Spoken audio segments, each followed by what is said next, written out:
Doctor ইউনূসকে বলতে চাই, যদি আপনি প্রয়োজন মনে করেন সুন্নি জনতার মধ্য থেকে, বাংলাদেশের মধ্য থেকে মুসলমানদেরকে ফিলিস্তিন পাঠাবেন, এখনই আজ থেকে আমাদেরকে ট্রেনিং এর ব্যবস্থা করেন।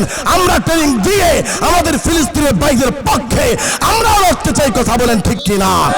বাইতুল মুকাদ্দাস কেবলমাত্র আমার ফিলিস্তিনের ভাইদের জন্য নয়, শুধু তারা মুসলমান নয়, আমরা মুসলমান। যদি মরতে হয় শুধু ফিলিস্তিনের ভাইরা নয়, আমরাও জিহাদ করে শাহাদাতের তামান্না নিয়ে বাঁচতে চাই। কথা বলেন ঠিক কিনা?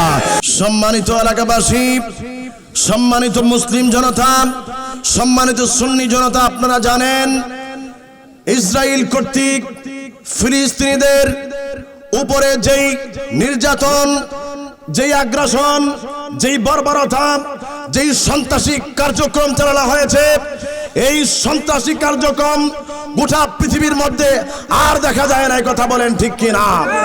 আমরা ইসরায়েল বাহিনীকে জানিয়ে দিতে চাই, তোমরা মনে করেছো তোমাদের ক্ষমতা হয়তোবা অনেক বেশি, তোমাদের কাছে বুলেট রয়েছে, গ্রেনেড রয়েছে, তোমাদের কাছে বোমা রয়েছে, কিন্তু মনে রাখবা মুসলমানদের একটা বড় অস্ত্র রয়েছে, সেইটা হচ্ছে ঈমান। কথা বলেন ঠিক কিনা?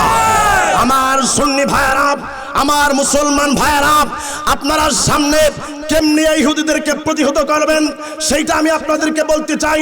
আমাদের টাকায় কিনা, যেই টাকার আমরা ইহুদিদের পণ্য কিনতেছি, এই টাকা দিয়ে আমাদের মুসলমান ভাইদের উপরে ইহুদিরা গুলি চালাচ্ছে। আমরা যদি এখন থেকে ইহুদিদের পণ্য বর্জন করি, তাহলে ইহুদিরা আর আমাদের মুসলমান ভাইদেরকে আক্রমণ করতে পারবে না। কথা বলেন ঠিক কিনা? কারণ তারা আর্থিকভাবে ক্ষতিগ্রস্ত হবে। আপনার সামনে যেই সময় দেখবেন ইহুদিদের পণ্য আসবে, ইসরায়েলের পণ্য আসবে, তখন আপনাকে মনে রাখতে হবে এই ইসরায়েলের পণ্যের মধ্যে ছোট্ট ছোট্ট শিশুদের রক্ত মিশানো রয়েছে।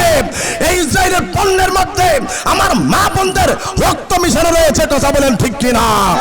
ইসরায়েল বাহিনীকে বলতে চাই, তোমরা ভেবেছো তোমরা অনেক ক্ষমতাধর। আমার পূর্ববর্তী বক্তা বলেছিলেন নমরুদ, ফেরাউন, কারুন, তাদেরও ক্ষমতা কম ছিল না। আমার আল্লাহ তাদেরকে ছোট্ট ছোট্ট আমার আল্লাহ মাখলুক দিয়ে দুনিয়া থেকে নিশ্চিহ্ন করে দিয়েছে, ধ্বংস করে দিয়েছে। মনে রাখবা, আমরা মুসলমান জাতি বিশ্বের মধ্যে এখনো 190 কোটির উপরে, মাত্র ইহুদিদের সংখ্যা 1,47,00,000। বিশ্বের মধ্যে জনসংখ্যা 780 কোটি। 780 কোটির মধ্যে 24% মুসলমান। আজ থেকে যদি আমরা গোটা বিশ্বের মুসলমানরা ইহুদিদের বিপক্ষে অবস্থান করি, তাইলে এই পৃথিবীর মধ্যে ইহুদিরা বসবাস করার স্থান পাবে না। কথা বলেন ঠিক কিনা? আমার মুসলিম ভাইয়েরা, মনে রাখতে হবে এই ইহুদি জাতি ছাড়া তারা সবচেয়ে বড় সন্ত্রাস। মনে রাখবেন, আজ থেকে 900 বছর আগে সালাউদ্দিন আইয়ুবীর নেতৃত্বে যেমনি ভাবে বাইতুল মুকাদ্দাস দখল করা হয়েছিল, ঠিক তদ্রুপভাবে আমাদের মুসলমানদের প্রথম কিবলা বাইতুল মুকাদ্দাস আমার একজন সালাউদ্দিন আইয়ুবীর নেতৃত্বে আমরা ইনশাআল্লাহ তাআলা দখল করব। কথা বলেন ঠিক কিনা? আমরা মুসলমান জাতি, আমরা মরতে শিখেছি, আমরা মুসলমান জাতি, আমরা জীবন দিতে শিখেছি, আমরা মুসলমান জাতি দরবারি ছাড়তে শিখেছি, কিন্তু ঈমান দিতে শিখি নাই। কথা বলেন ঠিক কিনা?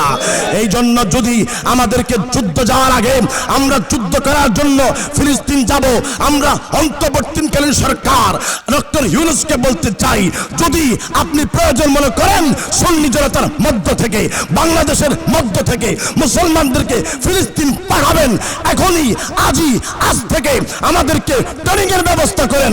আমরা ট্রেনিং দিয়ে আমাদের ফিলিস্তিনের ভাইদের পক্ষে আমরাও লড়তে চাই। কথা বলেন ঠিক কিনা?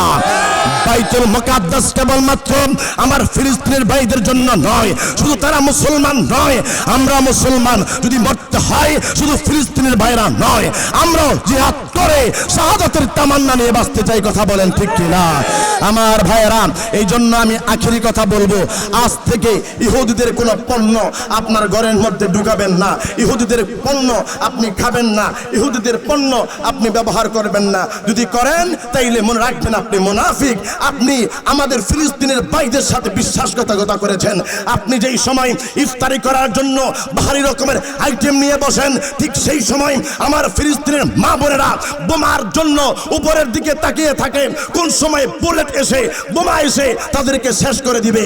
আপনি যেই সময় সেহারি খান সেই সময় তারা ঘুমাইতে পারে না। একজন মা বলতেছে কোন সময় আমাদের সেহারির সময় হয়, কোন সময় আমাদের ইফতারির সময় হয়, এইটা আমরা বুঝতে পারি না। কখন আমরা সেহারি করি, কখন আমরা ইফতারি করি। এই জন্য আমরা যে ভোগবিলাসের মধ্যে রয়েছি, এইটার নাম ইসলাম হতে পারে না। আপনাদেরকে বলবো, বুকে সুখ নয়, ত্যাগী সুখ রয়েছে। গোটা বিশ্বের মুসলমান সকলে যেহেতু আমরা একটা দেহের মতো, দেহের একটা জায়গার মধ্যে ব্যথা পাইলে যেমনি ভাবে গোটা দেহ অবশ হয়ে যায়, ঠিক তদ্রুপ ভাবে আমার মুসলমান ভাইয়েরা ফিলিস্তিনের মধ্যে না খেয়ে না ঘুমিয়ে থাকবে, আমরা মুসলমানরা সহ্য করতে পারি না। কথা বলেন ঠিক কি না? আমা আলাইনা ইল্লাল বালাগ। আমি আপনাদেরকে বলবো, যদি আমাদের আহলে সুন্নাত ওয়াল জামাতের পক্ষ থেকে কঠিন কর্মসূচি আসে, আপনারা আপনাদের জানমাল দিয়ে উপস্থিত থাকতে চান কি চান না? নারে তাকবীর, আল্লাহু আকবার, নারে রিসালাত, ইয়া রাসূলুল্লাহ। ফিলিস্তিন ফিলিস্তিন জিন্দাবাদ জিন্দাবাদ, ফিলিস্তিন ফিলিস্তিন জিন্দাবাদ জিন্দাবাদ, ইসরাইল ইসরাইল নিপাঞ্জাক নিপাঞ্জাক, ইসরাইলের দুই গালে জুতা মারো তালে তালে, ইসরাইলের দুই গালে জুতা মারো তালে তালে।